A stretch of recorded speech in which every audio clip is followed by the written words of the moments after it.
안녕하세요. 오늘은 부모님들이라면 꼭 아셔야 할 중요한 이야기 전해드리겠습니다.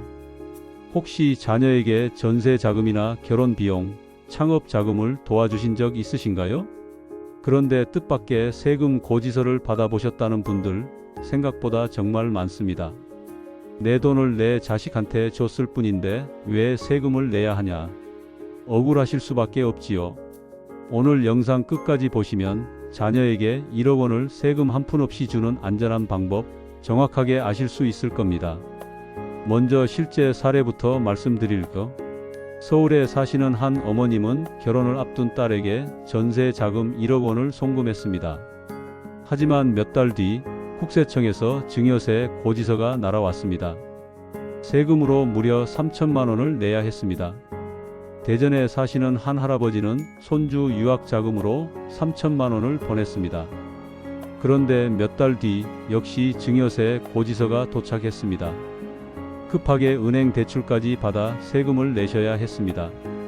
이처럼 가족을 돕는 마음에서 시작했지만 세금 폭탄을 맞는 경우가 의외로 많습니다.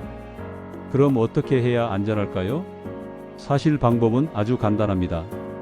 부모가 성인 자녀에게는 10년 동안 5천만 원까지는 세금이 없습니다.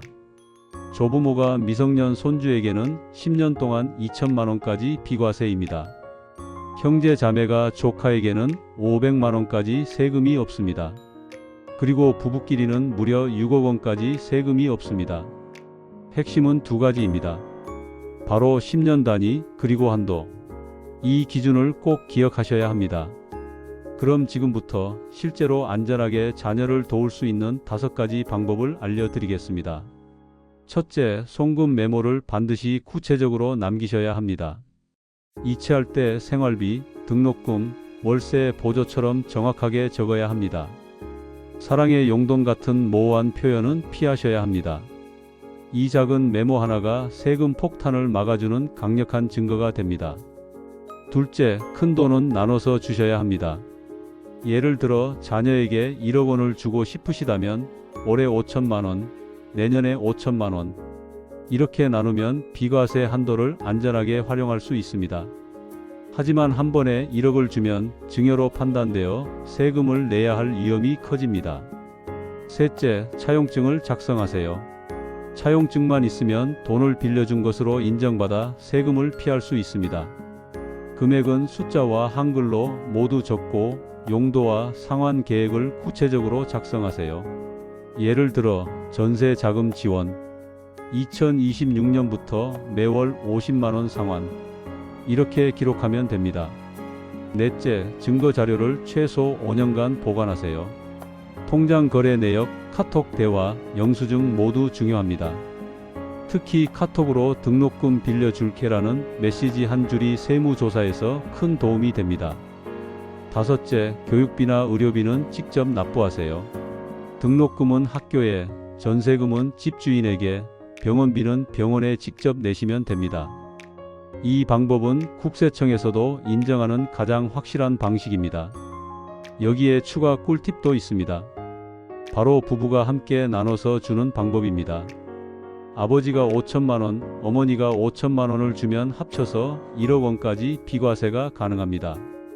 배우자에게는 무려 6억 원까지 세금이 없다는 점도 기억하세요. 지금까지 내용을 정리하겠습니다. 첫째, 송금 메모는 반드시 구체적으로. 둘째, 큰 돈은 나눠서 주기. 셋째, 차용증 작성하기. 넷째, 증거 자료는 5년간 보관하기. 다섯째, 교육비 의료비는 직접 납부하기. 이 5가지만 지켜도 자녀에게 1억 원을 세금 한 푼 없이 안전하게 주실 수 있습니다. 마지막으로 당부 말씀드립니다. 가족을 도우려는 마음은 너무나 소중하지만 법과 제도를 모르면 오히려 세금 폭탄을 맞게 됩니다. 반대로 오늘 알려드린 방법을 잘 활용하시면 소중한 재산을 안전하게 지키실 수 있습니다. 혹시 여러분은 가족에게 돈을 도와주다가 세금 문제로 곤란을 겪으신 적이 있으신가요? 댓글에 경험을 남겨주시면 다른 분들에게도 큰 도움이 될 수 있습니다. 오늘 영상이 도움이 되셨다면 좋아요와 구독 눌러주시고 앞으로도 소중한 재산을 지키는 꿀팁 받아가시길 바랍니다. 여러분의 노후와 자녀의 미래 안전하게 지켜드리겠습니다. 감사합니다.